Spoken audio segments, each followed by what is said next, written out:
The wall to the cell had a nice dank feel to it. I expect it was Cell Wall of the Month in Home and Dungeon. I could find nothing out of the ordinary about the wall.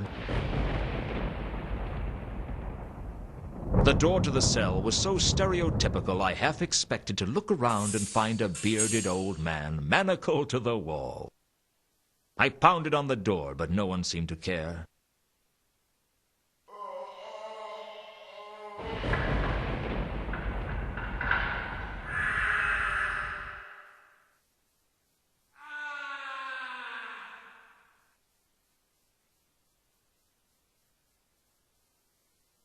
Fast little fellow, he disappeared the moment I started moving.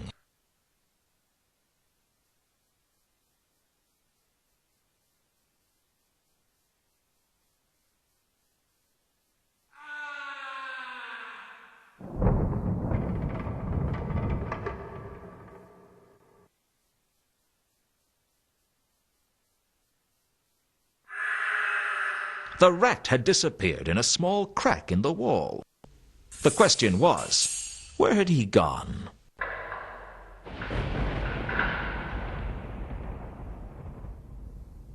As I worked my fingers around the crack, it became clear that the crack was the side of a loose slab.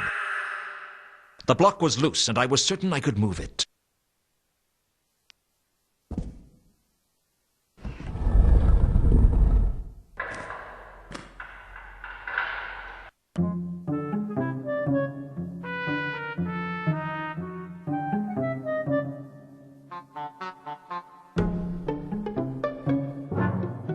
The other side of the wall was another cell, but nothing like the holding cell.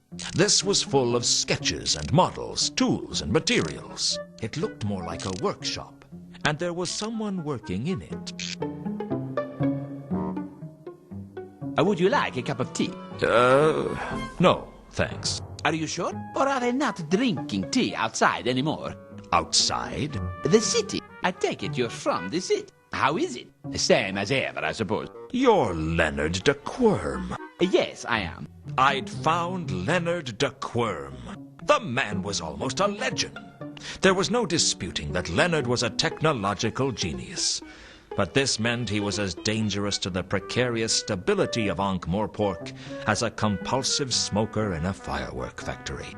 Rumor had it that the Patrician had locked him in a nice airy cell for everyone's safety, because Leonard was the kind of guy who'd light any fuse for the innocent pleasure of seeing what kind of bang he could make. The only other thing I could recall was that although the guy was hot stuff at the nuts and bolts, he was definitely at the bottom of the class when it came to thinking up names. The Patrician keeps you imprisoned here, Sorry?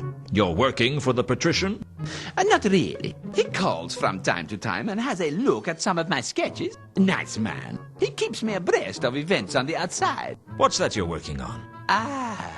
This is my flapping wing flying device. I built a small prototype out of gutta percha strips, twisted tightly together, and it worked. Although not very well. Now I'm building a full-scale model. Does it fly? Not yet. But once I've solved the problem of the weight of the holding it together frame and the mechanical faults with the spinning blades radiating from the central hub, it should do. I was having trouble getting enough force to twist the blades together, but the troll the other week sorted that out for me. Troll? Yes. He was staying in your room before you. He made this window for me so I could watch the bird. Always good for inspiration of the birds. Not that I don't have enough inspiration as it is. Damn things. Just once I'd like to wake up without finding my sheets covered in sketches of novel designs for apple peelers. Did you give the troll some metal strips by any chance? Yes. He made them into a metal hook with prongs, I believe. Not one of my designs. His name was Malachite. Was it? It's possible. I never was good with names. Leonard of Quim was a renowned genius with the usual problem that geniuses have with relating to other people. He was clearly one of those people who started to look old around 30. And he wasn't exactly bald. It was more like his head had just grown up through his hair. Hello again, Leonard. Yes. Hello? What are you doing?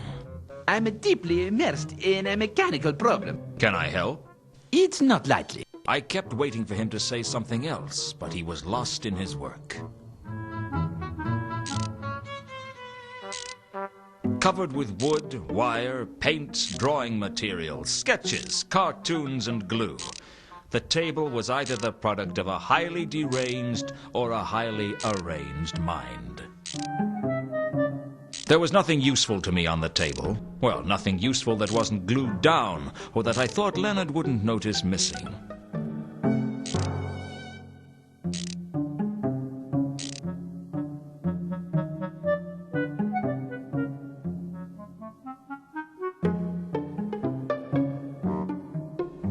The gaping hole had been created by malachite to escape from the palace. Leonard liked to think of it as a window. At that moment, I thought I heard the sound of someone at the door to my cell. My heart leapt to my throat and narrowly missed my tonsils. I had to get back to my cell and fast.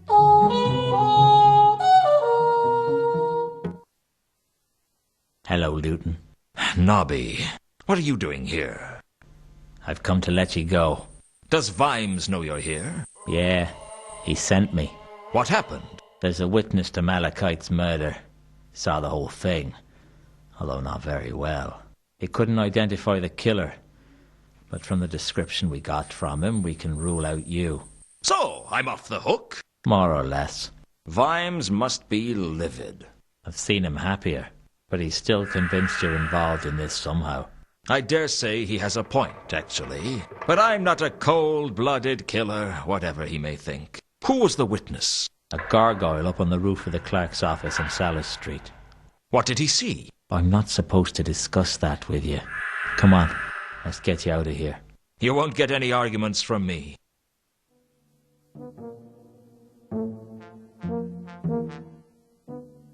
Right, here's your stuff.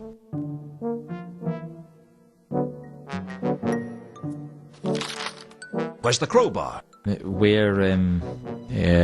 keeping that as evidence.